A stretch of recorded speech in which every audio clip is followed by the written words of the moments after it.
ये बात सच है। कांग्रेस के किसी भी मेंबर को काला पानी की सज़ा नहीं हुई।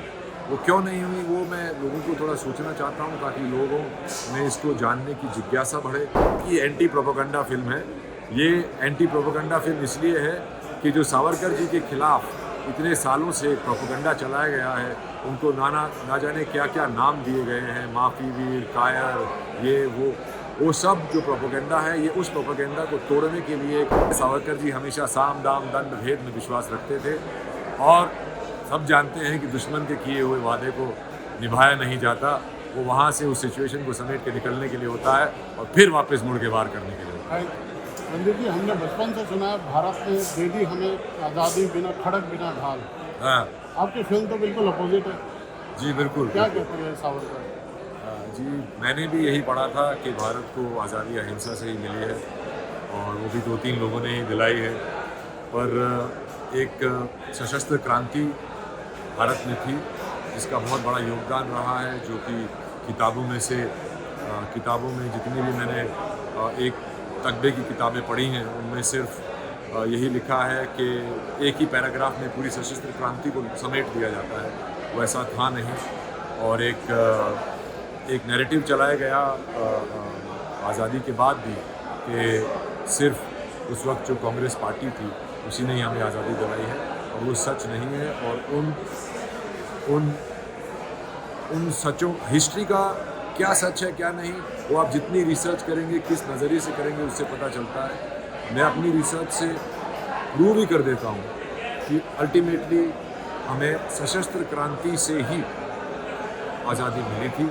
और इसमें मैं ये नहीं कह रहा हूँ कि अहिंसा का कोई रोल नहीं था। अहिंसा का बहुत बड़ा इसमें योगदान था, जिसने लोगों को जोड़ा साथ में, और दोनों सिरों से हमको आज़ादी मिली थी। ये मेरा इस मूवी में कहना है। आपने तो डायलॉग ही डाल दिया कांग्रेस के लिए।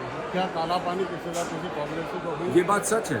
कांग्रेस के किसी भी मेंबर को काला पानी की सज़ा नहीं हुई। वो क्यों नहीं हुई वो मैं लोगों को थोड़ा सोचना चाहता हूँ ताकि लोगों में इसको जानने की जिज्ञासा बढ़े, इसके बारे में लोग पढ़ें, इसके बारे में और रिसर्च करें, और उसके थ्रू ना सिर्फ सशस्त्र क्रांति की कहानी बल्कि वीर सावरकर जी की कहानी भी उभर के आएगी। और जिन लोगों से अंग्रेज़ ज़्यादा डरते थे वो उनको मेन लैंड से दूर कारावास में भेज देते थे, जैसे कि सावरकर जी को भेजा, और उनको तो 2 लाइफ टाइम के लिए भेजा।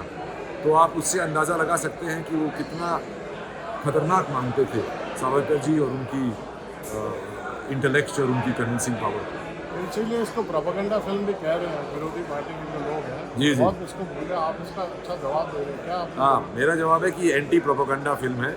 ये एंटी प्रोपेगेंडा फिल्म इसलिए है कि जो सावरकर जी के खिलाफ इतने सालों से प्रोपेगेंडा चलाया गया है, उनको ना जाने क्या क्या नाम दिए गए हैं, माफ़ी वीर, कायर, ये वो सब जो प्रोपेगेंडा है, ये उस प्रोपेगेंडा को तोड़ने के लिए, एक असलियत लोगों के सामने लाने के लिए, एक और हमारा जो इतिहास जिसको एक धुंधला कर दिया गया है, वो लोगों के सामने लाने के लिए ये था।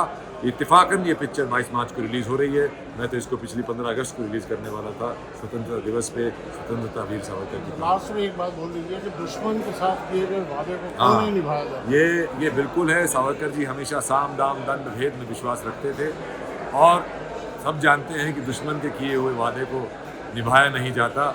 वो वहाँ से उस सिचुएशन को समेट के निकलने के लिए होता है और फिर वापस मुड़ के वार करने के लिए होता है। Thank you.